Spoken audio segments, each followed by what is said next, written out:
And then they added, and I don't know what it was, 163, I think, standards is what it ended up being under the Joint Commission. But the reason it screwed up emergency management, screwed up every EM, is now you're a checkbox. I don't know many healthcare, and I've done some consulting within healthcare. I've worked for multiple health, but it's a lot for anybody to go into and run a true EM program. What they're running is checkbox. They're checkboxing the program. And I think that's, in my opinion, that's why we continue to fail over and over and over again in EM.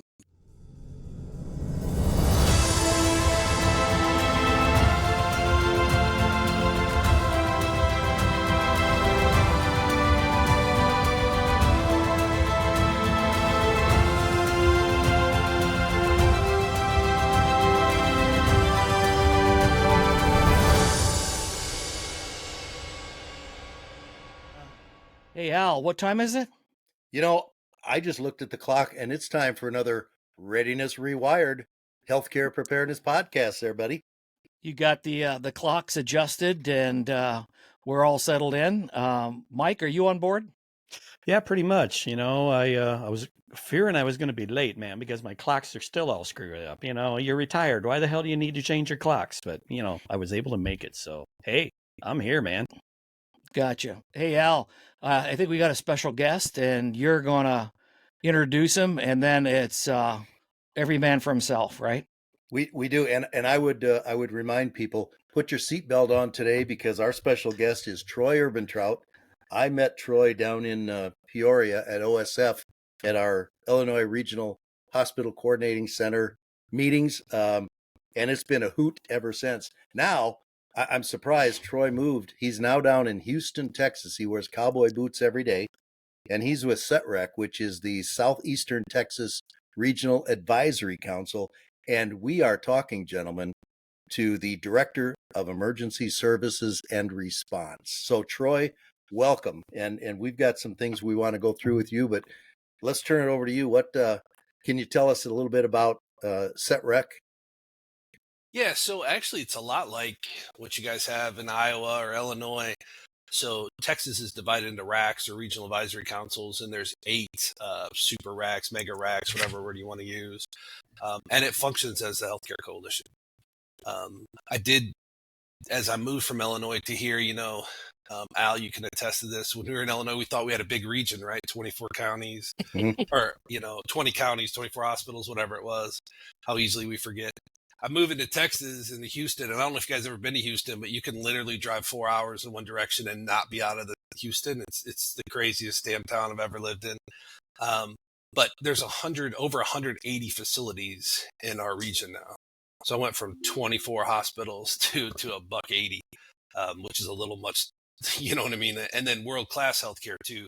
Not that there's anything wrong with anybody else's healthcare, but when you think about some of the stuff that's in Houston, it's just insane. So it's a lot. So I've learned a lot. Plus, Texas really loves their freedom. So, the difference between Texas and Illinois is I don't know that any Texas governors are incarcerated. Why there's 4 of them from Illinois that's set in jail. So you know what I mean?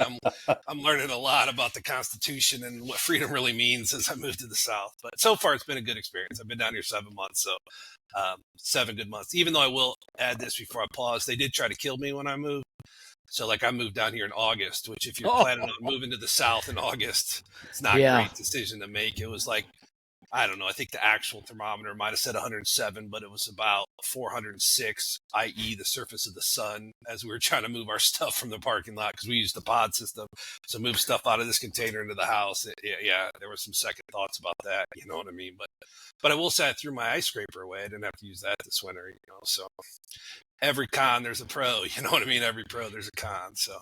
Texas had that big power outage, though, a few years back, didn't they? It was where the grid went down, So Texas has its own power grid. I mean, so much stuff to learn about Texas. It's cut off from the rest of the country. And, they had some ice. And this rumor around the mill is they didn't manage their stuff well. So, like some of the windmills and whatnot got some moisture in it, then that moisture froze, which then caused some problems that we from the north are familiar with, right? Water and ice, you know what I mean? And then, their pipes broke and all that kind of stuff. Hell, it got maybe in the 30s. I don't know what it was. It might have been high 20s or something here since this winter. these folks in Texas about went bananas, thought it was so cold. Like they got parkas on with those hoods that come down like this, and they're wearing boots and all this stuff. And I'm still in gym shorts and a t-shirt. You know what I mean? I'm like, it's 30s. Come on. You're the northerner. Hey, Troy, that regional council that you're on, that's not healthcare. That's multi-partner. I mean, that's regional partners, right, across the board? Yeah, correct. It is regional partners. It's focused on healthcare. It's Texas' solution to hospital preparedness. So we're grant funded the same way other states are through the HPP program. And while it's centered in healthcare preparedness, it is expanded more with EMS and EMAs and all the partners in there. We work a lot with the Texas Department of Emergency Management, or TDEM. But the funding is very similar through ASPR, through state public health. And then to the RACs, or the regional healthcare coalitions. And then you guys also have a lot of assets at the regional level that, other states may push them all down to the local facilities. But you guys, I think in Texas, have some substantial mass casualty and mass response stuff, right? Yeah, I was kind of shocked. So, being out of Region 2 out of Illinois, we had a REMERT team, or a regional medical emergency response team. It's similar here in the fact that they have some mobile assets, call them MMUs. That's one of the hardest things about making transition from someplace, is about the time you think you got a good hold on nomenclature, you move 900 miles away and they have whole other language spoken in other language spoken in a unique way. Yep. But they have MMUs down here, mobile medical units. So the one thing I'll boast about Texas, if you're not familiar, is Texas has an EMTF program, which is the Emergency Medical Task Force. I'll tell you some benefits and some things I've enjoyed over some time is the hospital preparedness and the Emergency Medical Task Force side are both supported by state government. I mean, and what I say supported, like they 100% buy into the program, support the program. This year, some general revenue funds out of the general revenue from the state of Texas was given both the EMTF and the hospital preparedness program. So not only funding program, but the state of Texas supported it well. So one of the things I can tell you the difference between spending a lot of time in the north, specifically Illinois, and Texas, is the state of Texas supports preparedness. And I think it's the threat index, like you look at Illinois doesn't have hurricanes and these kind of things, but just holistically, Texas is a monster state. There's a lot of stuff that happens from one end to the other, but the state supports those programs. So this emergency medical EMTF program has nurse strike teams and mobile medical units and an IDRU, which is an infectious disease response unit, wildland packages. It's all wrapped up under one program, which is, again, run by a state coordinating office, but those state coordinating offices then are separated out to the RACs, and we support that. So you ask about assets. Yeah, there's I don't want to say asset heavy, but we're asset rich. There's lots of stuff to hear. And here's an example. The Southeast Texas Regional Advisory Council has a mobile dialysis unit. So it's a semi-trailer, a couple wings come out. They'll hold like 8 patients and can do dialysis for those 8 patients on there. A mobile autopsy, some mobile morgue storage, 2 mobile medical units that have Zoom row tents, so they use pneumatic frame tents to set up wildland packages and water purification package, high water rescue vehicles. I mean, it just goes. And yeah, it's really kind of one, I think it's super cool, to be honest with you. I mean, nobody gets into EM or doesn't if they don't like that cool stuff, right? Disaster kind of draws those folks to it because you want to do that kind of work. And then when you have a bunch of toys that augment that work, it's like, you're like, oh yeah, this is kind of cool. So yeah. And the state support, right? That state support really helps. So when you're deployed down there, if there's a deployment, the state supports that, the transportation of those assets, expedited. Here's what's funny is I don't know how many times you guys have been involved in, and I can't necessarily speak to Iowa, so I'll speak to Illinois because I know this to be factual. But of the regional stuff we did in the state that made state level and made declared disasters, of 24 years of being in emergency management, I think 2 times we were reimbursed for the activities we did. Jeez. I've been here 7 months, and we've had like 9 state reimbursements for movements in the 7 months I've been here. Wow. So, I mean, yeah, it's called SMA, State Medical Assignment. There's a STAR program. If you need resources, you put it through the STAR.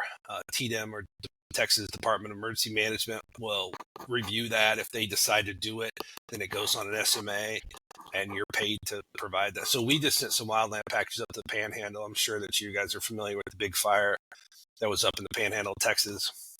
Yeah. Here's something to think about. You can see how big the Panhandle is on a map. It's just a little handle part. It burned over 1 million acres up there, which is like twice the size of Rhode Island. And that was just the Panhandle of Texas. I'm all over the map, but I'll tell you something I learned in my first couple meetings here. So I'm sitting in a meeting and they're talking about El Paso, Texas, and they're talking about resources. And the go-to plan is to reach out to California to send resources to El Paso. And I'm the new guy, so I don't want to speak up, because, you don't want to be an idiot the first couple of weeks that you're in here. I got to wait till a couple months goes by before I show how stupid I am. But I can't take it. I'm like, well, why are California? Like, I don't own a globe, but I'm pretty sure there's a couple states between us and California, right? There's a New Mexico and an Arizona. Last time I checked, maybe it's different now. But I wait till the meeting's over and I ask this question. I said, we're in Houston. Why wouldn't they ask us for resources? I know for a fact we have some of that stuff. And they're like, you ever been to El Paso? No, I've never been to El Paso. They're like, because if you get in a truck headed from Houston to El Paso and they get in a truck headed from San Diego to El Paso, they're going to beat you there by 2 hours. Wow. And I'm like, what? That makes sense to me. You got to go through California, you got to go through Arizona, you got to go through New Mexico. And they're like, yeah, but it's closer. California is closer to El Paso, Texas than Houston is. Unbelievable. That's unbelievable to me. Like, that's when I realized that, I guess it's not BS. The state of Texas is a monster. Yeah. So you learn to be quiet in those meetings for a while, like you said, right? Yeah. Hell yeah. Well, I'm past my 6-month mark, so I that's Wayne. You know what I mean? Like, yeah. Oh, believe me, those of us who know Troy, know that there's no seatbelt going to hold everybody in. But no. So let's talk about, because Troy, when you and I were talking about being on the podcast, and I know you said you'd like to develop some speeches and presentations and things. And one of the things that caught my eye, you said, hey, here's some topics that maybe we can talk about today, and I'll let you kind of wander on. And oh, by the way, wandering on is what Troy likes to do, so he doesn't stay on a topic. I had to write his syllabus when we went down and presented at a national conference. And Troy said, I'll do it if you'll present with me. Okay, great. So I wrote the syllabus. I think we put a bunch of slides together. Probably we made it through 2 slides before Troy took a left, and the presentation, and it was great because everybody loved it, but we didn't stay on track. And I'm not sure why the conference allowed us ever to come back again, but it was really good. I'm sure that's all truth, though. I think we stayed on track. I just don't remember the track. Yeah, that's right. You don't remember this. But here, you had mentioned, you said, hey, one of the topics that you're working on to kind of develop here a little bit is how emergency management regulations has screwed emergency managers. And I want to hear from that, but it was interesting because Mike and Chris and I were putting together some things, and Chris put some questions on a piece of paper. And seriously, without seeing that list, he came up and he said, Troy, you spent some time advising the Joint Commission as they significantly overhauled their standard and elements of performance last year. And I kind of chuckled and went, wait a minute. That's some of the regulations that we abide by. And now Troy's going to talk about how regulations screwed emergency management. And Troy, weren't you on that committee to kind of fix that? But tell us what you mean by that, if you would. Oh, no, you hammered it. That's exactly what I meant. I wasn't holding any words back. I'll tell you, one time I submitted to the Joint Commission a proposal. Al, I think you're familiar with this. If you remember this, I submitted a proposal to the Joint Commission to speak on how the Joint Commission rules have screwed up emergency management. And go figure, they denied it, so it didn't get accepted for their conference. I wanted to do it at their EM conference. I thought it was a perfect topic, but I'll tell you exactly what I mean. I believe that there's a good and a bad with everything. So while I was around when Joint Commission had EM stuck under facilities, and then they brought it out as their own chapter, and everybody thought that was great. And then they added, and I don't know what it was, 163, I think, standards is what it ended up being under the Joint Commission. But the reason it screwed up emergency management, screwed up every EM, is now you're a checkbox. I don't know many healthcare, and I've done some consulting within healthcare. I've worked for multiple health, but it's a lot for anybody to go into and run a true EM program. What they're running is checkbox. They're checkboxing the program. And I think that's, in my opinion, that's why we continue to fail over and over and over again in EM. If you look at disasters that happen, we continue to fail. Emergency management continues to fail and fail and fail. This isn't meant to be disrespectful to any of my peers or your peers or anybody in EM. But if we take the blinders off and really look behind the scenes, we don't do well at most of this stuff. You look at after action reports, insignificant plans. There's a misplaced focus on EM. There's a lack of response resources, lack of assigned leadership roles. Always communications are an issue, which is a travesty. We should never have communications as an issue anymore, but we continue to do. Ineffective procedures and like unprepared staff probably are your top, however many I just named. I don't know, 8, 10 or whatever that list was. And I blame all that on regulation. I blame every bit of that on Joint Commission, DMV, CMS regulation. And I don't know, you guys obviously worked in healthcare and can attest or maybe oppose this, but most of your leadership, if the rule says you need to do an HVA, your leadership will ask you, did you do the HVA? They don't care what the HVA says. They don't care what you do with the HVA. They don't care what else happens to the HVA. But did you do one? Yep, check. Okay, we got that. What's the next thing it says here to do? Do we have a succession? Do we have a succession plan? Yep. Okay, yep. All right, next. Well, then when crisis happens, we all know that we'll move out of healthcare and go to the private sector, right? If you're in whatever town you live in, if crisis hits your town, who shows up on the news that wants to change every plan that's ever been written? The mayor, right? Or the highest elected official that never read an ounce of any plans, doesn't have any idea what they're doing, but wants to show up, says, we're going to take all our troops and we're going to move to the north side or whatever the hell they say, right? And the plan says, no, we're going to fortify the south side. They're like, nope, that's what we're doing. Then we fail at it and the EM guy gets fired, goes on the circuit, you're right, starts preaching about how this all, needs to change. I personally believe long-term, that's what regulation does. So I have to give some kudos because regulation got me my job. Right. And the reason that most of us are probably in EM or got into EM was because of regulation. So everything kind of cracks the door, right? It cracked the door open. But I think the onus of, I'll use Joint Commission as an example. If we're going to beat a horse, let's have it be the Joint Commission horse. It never really got to where it needed to get to. It just puts check boxes in. And I'm all around the board here. I'll pause for a minute, let you guys interject here. But you said I was on that Joint Commission committee. I was. And I don't think they liked an ounce of my suggestions, but some of that come down to, I really believe if Joint Commission wants to move the EM mark, they should put EM folks in to do that part of the survey. Now, they're not going to do that because it's going to cost them more money to do that, right? There's a cost to that. So the engineer is going to do it. And I've sat through 20, 30, probably 40 Joint Commission emergency management. And I'll tell you, not a single one of them was worth an ounce of salt. It was an old facilities engineer that will tell you the stories that he did at his facility. And you ask him, like, how many years ago did you do that? They're like, well, it was about 15 years ago. I retired from that. So I'm listening to some guy telling me how great his plans were 20 years ago. Or it's a nurse leader because nobody else wanted to do it. He or she had the short straw and they're like, well, I'm going to do this today at my hospital. This is what we did. And I'm like, I don't really care about your hospital or what you did. Like, you're supposed to be here reviewing my plan, like, and what my plan says.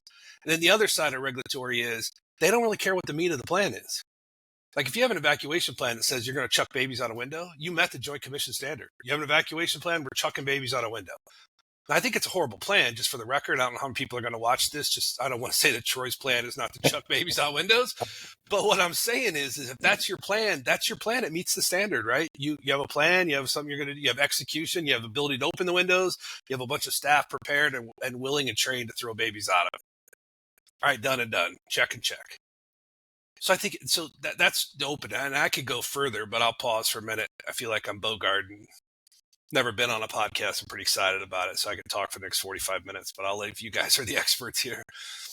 No, I think you're spot on.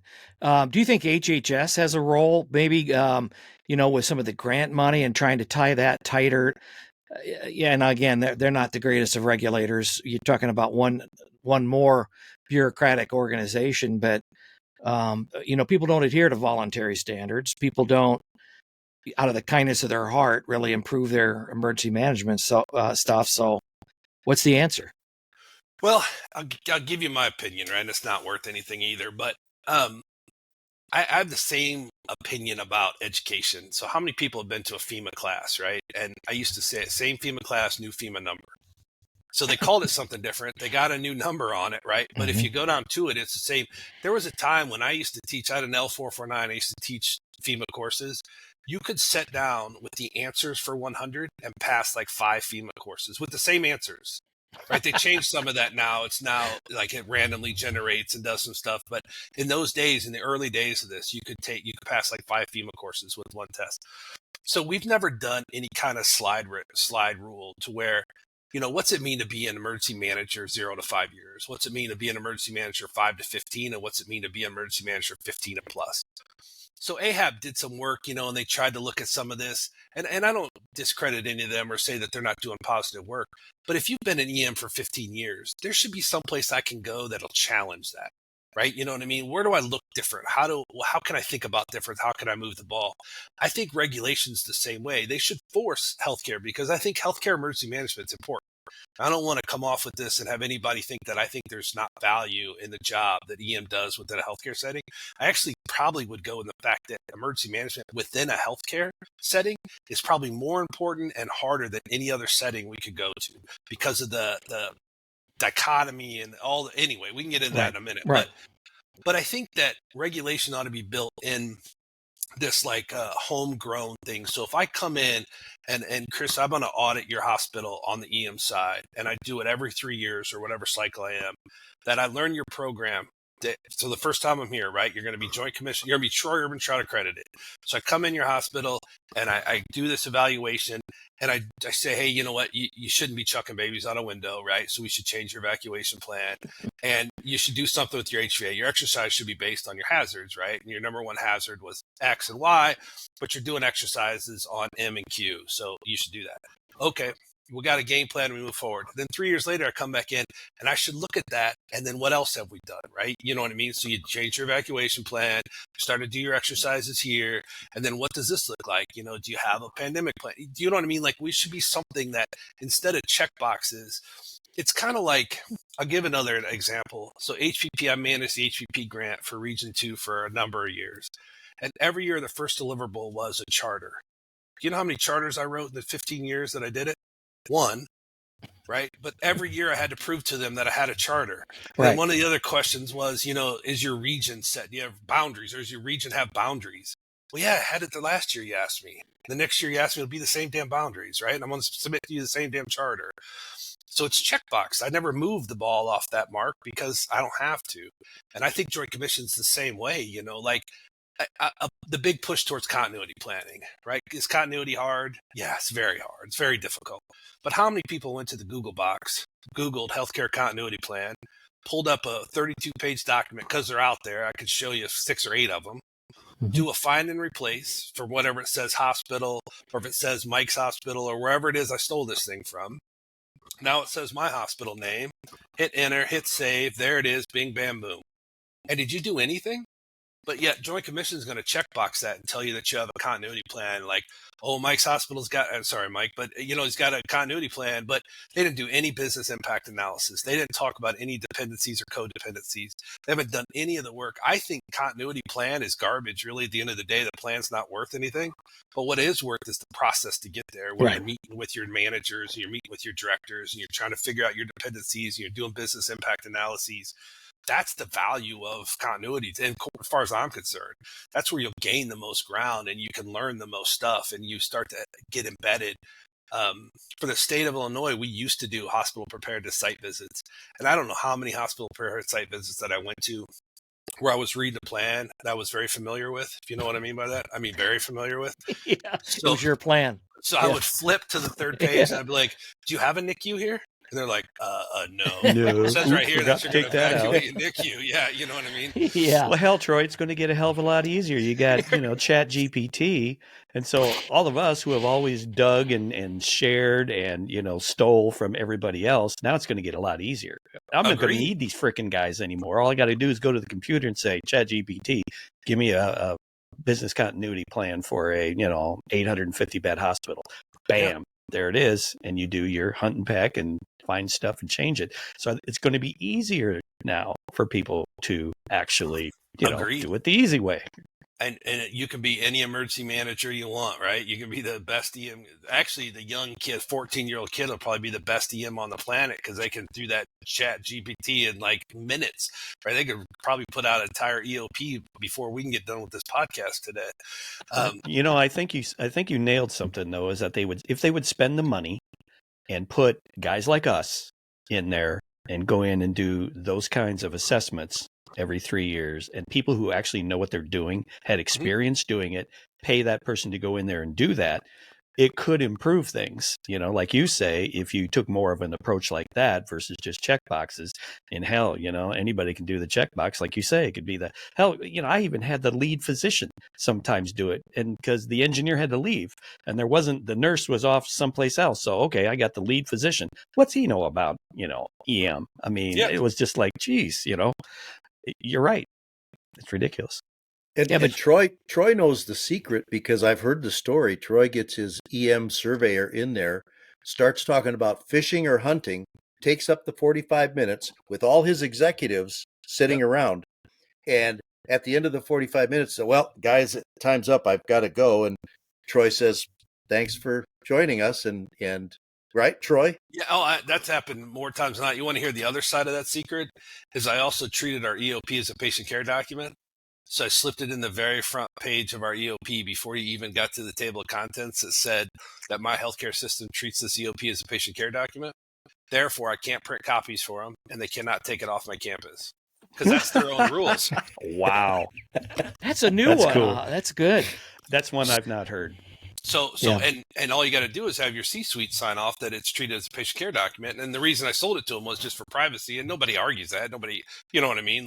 But now Joint Commission rules say, as you dealing with this as a surveyor, if you're dealing with patient care documents, you have to do it on site, and you can't take a print copy of it. So, pretty interesting. Yeah, an old trick that I always used. An old trick I always used was, I spent 16 years teaching in emergency medicine. So it's like, okay, if you can take control of that Joint Commission session right off the bat, right? So I have a slide projector or slide set all put together up on the screen.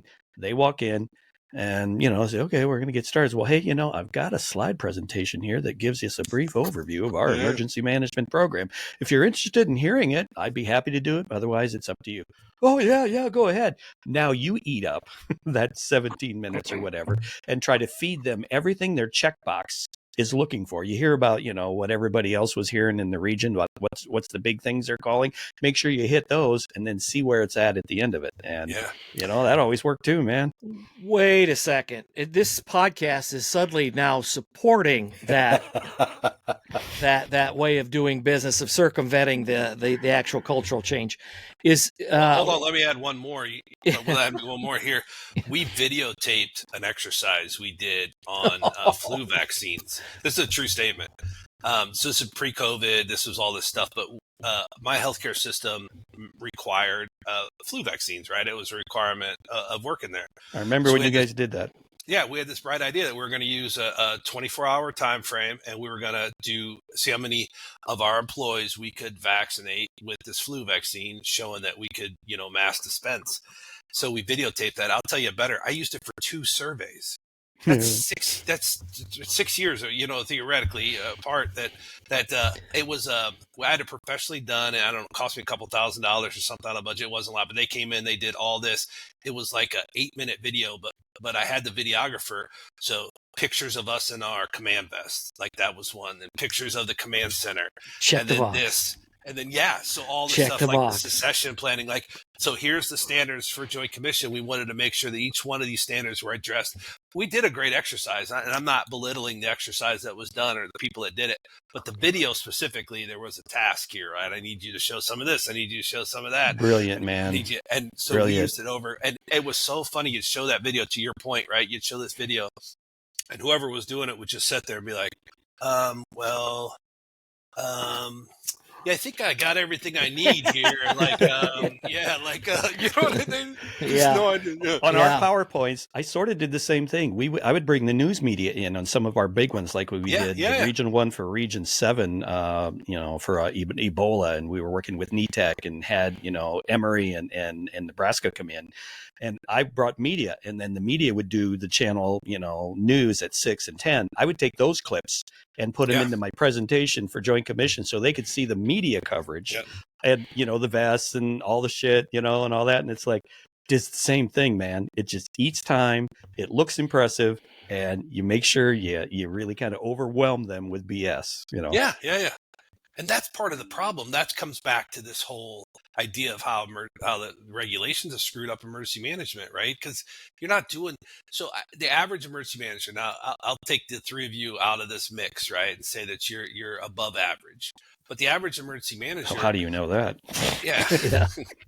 Well, it was written on the anyway. I'm glad he left me in. Honestly, Al, you left that gratuity there for him. Yeah, that's right. The average EM is not full time, right? That's a true statement across, right? It's any and all other duties is assigned. And then it's one of those where, what are they given? Like, I've heard this so many times over, like when you started your emergency management career in XYZ healthcare, what were you given to start? Like what, how'd you start off? What was your training? What was your onboarding? What was your ever? And 9 times out of 10, if it's a Joint Commission accredited facility, they were given the Joint Commission standards to start their career. Yep. So here I got, and in those days, 163, now it's down to 40, or I don't know what the final is of the standards today, but you got these standards. And so how are you learning your job? Well, you're learning your job by, it says, let's see here, HVA. Let's see here. You're learning your job by checklisting. OJT. Does it ever move? So that's my big thing about EM. Did emergency management know that there was a pandemic coming? For 100 years, we talked about it, right? How many exercises did you do about pandemics? Now, I will say nobody thought the earth would quit spinning, right? I mean, I understand COVID was a little different than most. But here's what we learned, in my opinion, here's what we should have learned through COVID, is that there's not a damn plan written that's ever going to save your ass during a real crisis. Because I had literally pandemic plans after pandemic plans, and we didn't do a one of them, because at our particular shop, when the pandemic hit, we had nobody. Crickets. We were sending entire ICU units home while you're hearing on the news that New York is, busting at the seams, or wherever. I mean, we had we were scared of not even being able to pay our bills because we didn't have any patients. You know what I mean? Everyone was home. And then shortly after that, here comes a bolus of patients, right? And then, oh my God, and then dries back off and ebbs and flows. And then guess what next? Got to wear this mask. Oh, and by the way, there's none of those. Then you got to do this. And oh, by the way, there's none of those either, but here's a nice crate from China. Oh, but don't wear those because they're not healthcare approved. And you know what I mean? So COVID proved, I believe, more of this point that we're talking about, that the regulatory side of healthcare is never going to succeed, never going to help healthcare or a hospital or a healthcare system succeed during crisis. You're always going to be playing behind the 8 ball, and you're always going to be down. You got to let EM folks go and go and go. Like, I remember in a career where our senior leaders would stop me from doing exercises, saying that that's not realistic. Like, that'll never happen. We'll never have that. We'll never do that. I mean, COVID helped break that barrier. You know what I mean? Because now they're like, yeah, we'll go back to alien attack because it might happen tomorrow. Like, you know what I mean? Like that shit's changed. But still, the idea is that we never grew anything. We wrote this plan because they told us to do it. Ebola. I'll use Ebola for an example. Well, Ebola came in the States, right? We brought it here. Somebody thought it was great to load Ebola up on a plane and send it over into the United States to see what happens. It got here. I mean, everyone's panties went into a bunch, right? The pucker factor went to 10.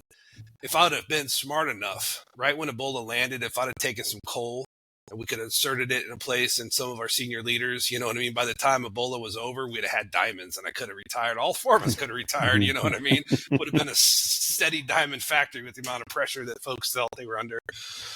But we did all that Ebola work, and what happened to it? I mean, I just did, right before I left Illinois to come here, we did some eval in some hospitals to remain nameless, and their Ebola plan was still dated from the last time. Like, you didn't update any of this. You didn't change it to a highly infectious disease.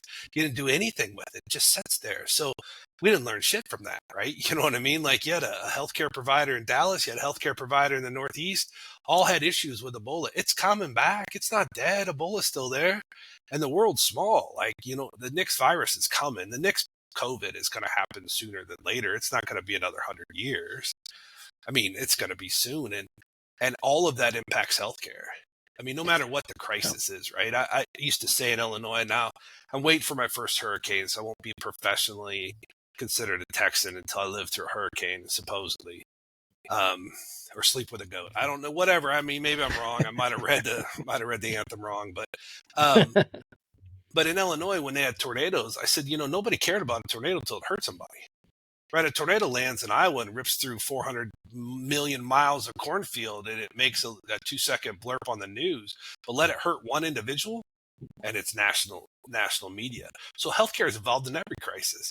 There's no disasters that happen. Like if a bomb goes boom in the middle of the night, but it didn't hurt anybody, yeah, it's like 2 seconds. Let's go on to where somebody was hurt. You know what I mean? Like everything revolves around healthcare. It's unfortunate, but it's the way it works. And healthcare is consistent.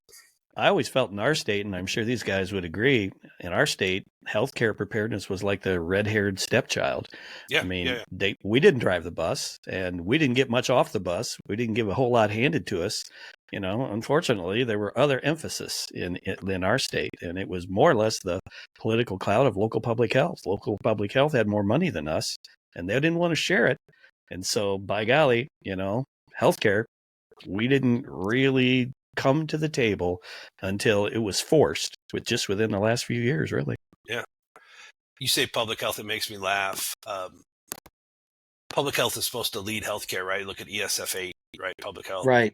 And I always found it funny that an organization that takes every weekend and holiday off and works 9 to 4:30, Monday through Thursday on average, is going to help me, because most crisis that I have is like Christmas morning, Sunday at 2 a.m. Right. Like, you know what I mean? Nothing happens in healthcare that has an impact or is going to open a command. Typically, nothing happens in healthcare. It's going to open a command center Monday through Thursday from 9 to 4:30. Most of my crises were 2 a.m. phone ringing. What are you doing? Well, I was sleeping. That's what most people do at this hour. You know what I mean? They're like, pipes are broken and water's flooded in the basement. I'm like, oh, awesome. Hey, Troy, do you know, have you been down there long enough to know if public health is differently positioned in Texas, or is it the same way? It's the same way. Yeah. The only difference I would say from my experience, and again, I'll qualify this with a 7-month worth of experience, is that DSHS, Department of State Health Services, everything's got an acronym, you know what I mean? So Texas Public Health, they support things more. Like everything is more supported. And so I can just take my experience from Illinois to Texas, where Illinois is at infighting 100% of the time with all state agencies, right? You know what I mean? Anything that has the state agencies fighting with anything else with the state agency. Where Texas is, not that there's not infighting, not that there's political problems. I'm not trying to say it's a unicorn and gets along 100% of the time, but they support the response of crises, right? So if there's something happening and they're responding to it, it's like they're gonna all man all battleships and let's roll. You know what I mean? The Texas Department of Public Health, Texas Emergency Management, DPS, or the state police, the equivalent to the state police here. I mean, they just step up and go. So that's one of the things that I think is different. While the makeup is the same, HPP funds go through state public health then funds the RAC. State public health writes the grant and the overseer of the grant, all that kind of stuff. So that's very similar to most states I've ever seen. But the one thing I can say is unique and I think positive for this state is they support it. They really do. And when crisis happens, it's an all come. I think you won't be short on resources. And it doesn't sound like it's a turf fight either. No. I've not experienced it. So I can't say it doesn't happen, but I've not experienced any kind of turf wars around here. It's just. What about your hospital associations? Is there much involvement with your hospital associations? I've not even heard of the Texas Hospital Association. I assume it exists, but big healthcare in Texas, though, like big money, you know what I mean? Like really big systems, yeah. So I assume it exists. I personally have not. I mean, maybe I'm still a little young in my career, but I've not seen them represented at any meetings I've been at, nor heard them. So there's some state government organizations here called GTAC. It's the governor's. I should have Googled what that meant. Anyway, it's a trauma advisory council that's run by elected individuals. So there's a preparedness side, an EMS side, a trauma side, a PED side. We don't have really equivalent to that from where I came from. So that's all new to me. But even at those meetings, I've not heard of a hospital association represented the same way they did like in Illinois and whatnot. It seemed like in our state, Chris has gotten a little bit more inroad before he retired in getting the hospital association more, I think, involved in hospital preparedness. They weren't really involved much at all. And that people blame the situation here on that. It's like, well, if your hospitals aren't going to step up and, take over the grant and manage it and administer it and stuff, well, public health's going to do it. And so we did. And that's why you guys feel like the red-haired stepchild, because, you guys didn't step up, and there it is.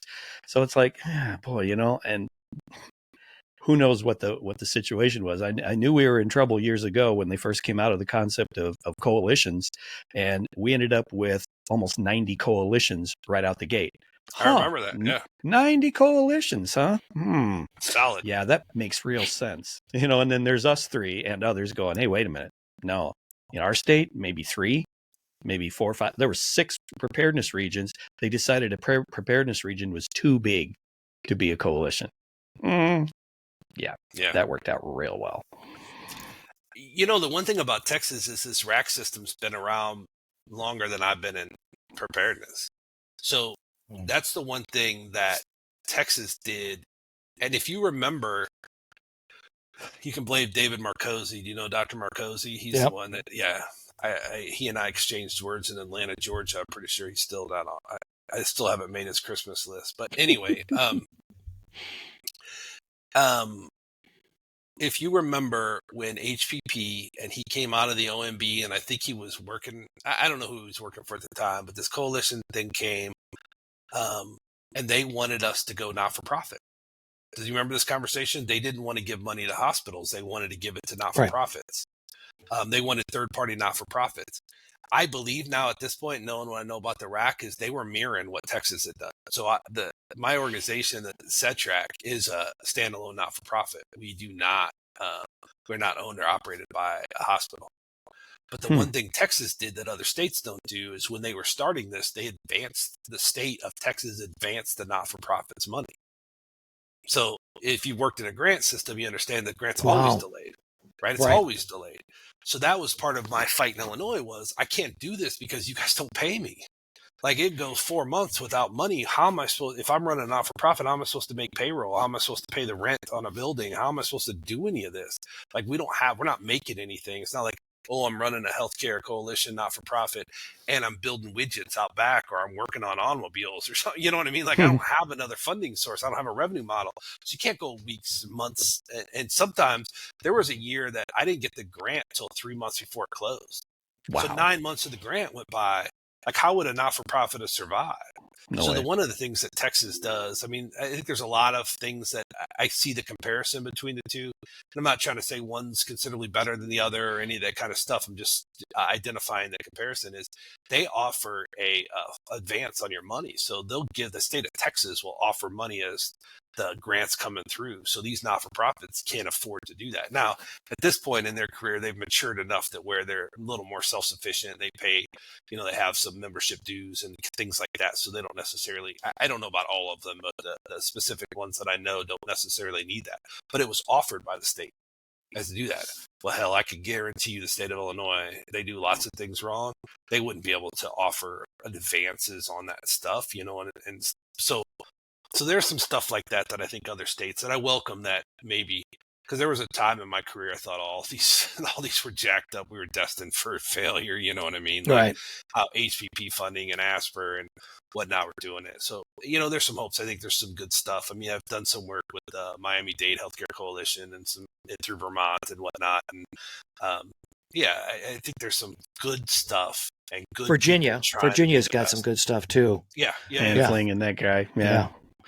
And Virginia. Unfortunately, now they put out some federal money and they came up with yet more pilot programs. I think Nebraska's running an ecosystem kind of approach to it. And it's like, you can't just keep doing these seeded, startup sort of things. You need to find what's working culturally. How is it surviving and successful, and then replicate that. And I'm not sure anybody's getting that message. So, but the problem is EM is not a perennial though, right? It's an annual. Right. And the thing about annuals, you have to plan it every year. Right. You know what I mean? So the problem is, I think a lot of C-suite believes that this is I hired Bill to be the EM guy. That's all I need to do. But that's not how this works, right? There's no budget for EM. They're not given anything. And then, we can get into a whole other conversation about where emergency management reports within a healthcare system. Right. I mean, that's a hot mess, right? You know what I mean? And no one understands that besides the EM folks. Like senior leadership, C-suite, whatever you want to look at, they don't really care. They think that it doesn't matter. If you report to X or Y, it doesn't matter. You can do your job, just go.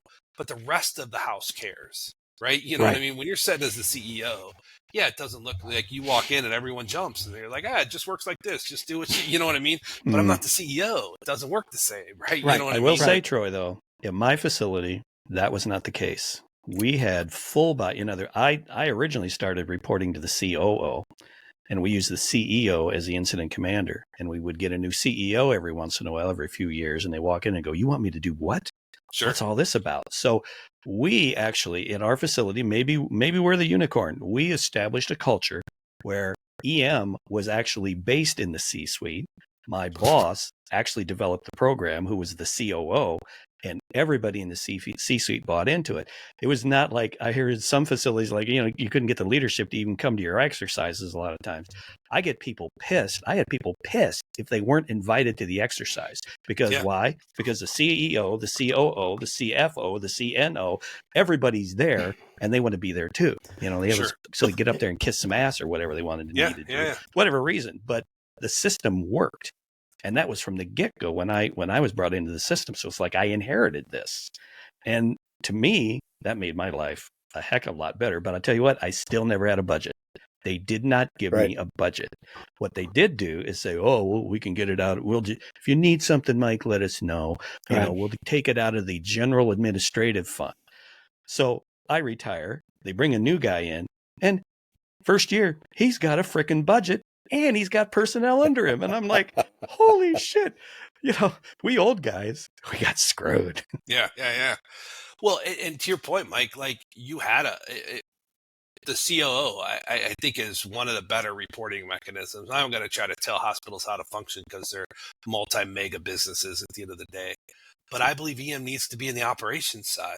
It can't be stuck like there's an ED director, then there's an ED manager, then there's a charge nurse, and then there's your EM guy. Yep. Or you're in quality safety, right? Run by a physician or some kind of senior leader. And then there's all these quality safety executives or, vice presidents or whatever there is. Then there's some directors and there's a few managers. And then one of the managers has this reporting that they don't want. It's like a cancer on their hind end, you know what I mean? And it's called EM, you know what I mean? And absolutely true. Yeah. Like you need to, like if there's a chief of staff, that's where it needs to go. Like EM, and the person doesn't have to be paid C-suite wages, or it could be an entry level position. Yeah, but it needs to report to that way because you're right. So during COVID, I did a lot with so I reported up through a chief nursing officer when I went to work at the healthcare system, which is fine. And then during COVID, our COO was our incident command for the entire health system. So he and I aligned and I could get anything done I wanted during that time, to your point, to what you're saying, because it went with, his name was Dr. Cruz, Mike Cruz, and Mike's a great guy. But it went with his authority and they all knew that, right? So my email went with his authority out. So everybody's like, oh yeah, blah, blah, blah, blah, blah. Post-COVID, incident command's over. I sent an email. They're like, yeah, whatever. Delete.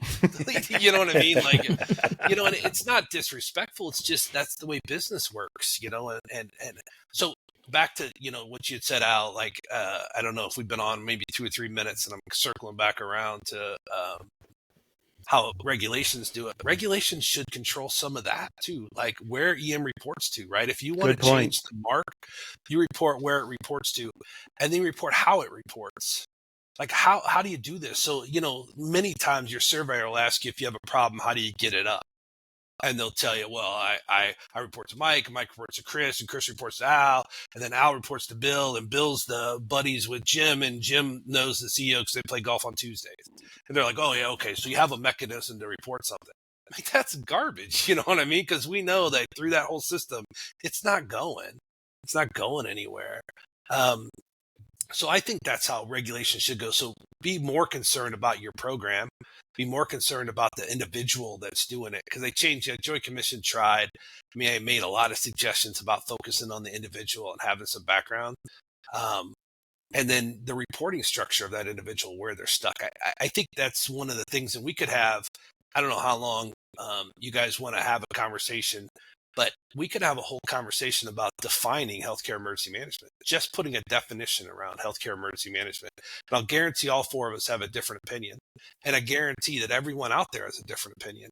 So just globally, that we're a profession that's broke a little bit into academia, right? So now you can get a degree in emergency management. Most of them are garbage, but it does have some initials after it.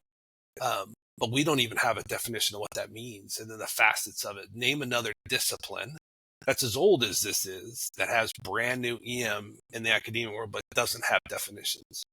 No pillars set. Do we really have any kind of training program? Do we really have any kind of credentialing program that's universally recognized? I mean, it's like, Chris and I, EMS, man, we go back 40 plus years. It's like EMS was the new kid on the block, looking at law enforcement, looking at fire and everything. I see EM in the same vein. We are a profession, I think, but you're right. How are we defined? How are we established? How are we educated? How are we going to be credentialed? I mean, really, like you say, in most hospitals, that person's wearing more than one hat. The EM hat is just one they got tossed to. Why did you get that hat? Oh, because your safety and security, your parking as well. We're going to have you be EM. Really? How common is that? Yeah. Hey, you didn't show up to the meeting, Chris. So guess what? You're now the EM guy. Congratulations. Right. It's downhill. Yeah, right. You know what I mean? Yeah, you right. should be here on Tuesdays. I told you. Well, and that kind of shows us that we're going to have Troy back sometime, because there is a lot more to discuss on emergency management. I will circle around like Troy just did and say, I've always said, out of COVID, out of something bad came something good. And that was to get more recognition for emergency management with the C-suite. At the place I worked, it was amazingly better because of COVID. And I was more actively involved and got a lot more support in what I wanted to do once COVID was there. And it has sustained for the most part. So that's been something really good. But, for our new EM coordinators and everybody out there listening, just be aware that you need to speak to your program. You need to be able to talk to it. And if you're talking to your accreditation surveyor or whatever, they don't have all the answers. You probably have some pretty good stuff. You just need to be able to explain it, talk to it, and feel like you're supporting it.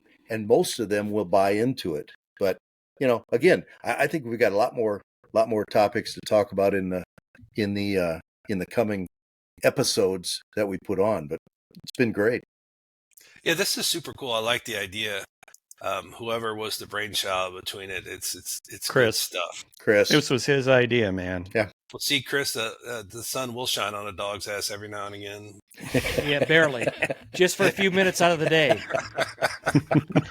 Yeah. Hey, so we'll wrap up this episode with the idea that we'll be back on a periodic basis with you, Troy, because I'm not sure that another episode's going to do it either. I think there's a number of areas to explore, and clearly your new environment is going to be one where you can share, completely different ways and lessons learned and so on. So I think we certainly look forward to it. Mike, you got any reminders for everybody? Oh, yeah, absolutely. And again, great to have you on, Troy. Appreciate your support. Love to have you on the podcast. That was great, man. So we just want to remind all of our viewers out there that, hey, make sure you click that subscribe button, ring that bell so you know when we put up a new video, and give us a thumbs up if you like what you're hearing. Give us a thumbs down if you really think we suck. And remember our email, readiness.rewired@gmail.com. We want to hear from you.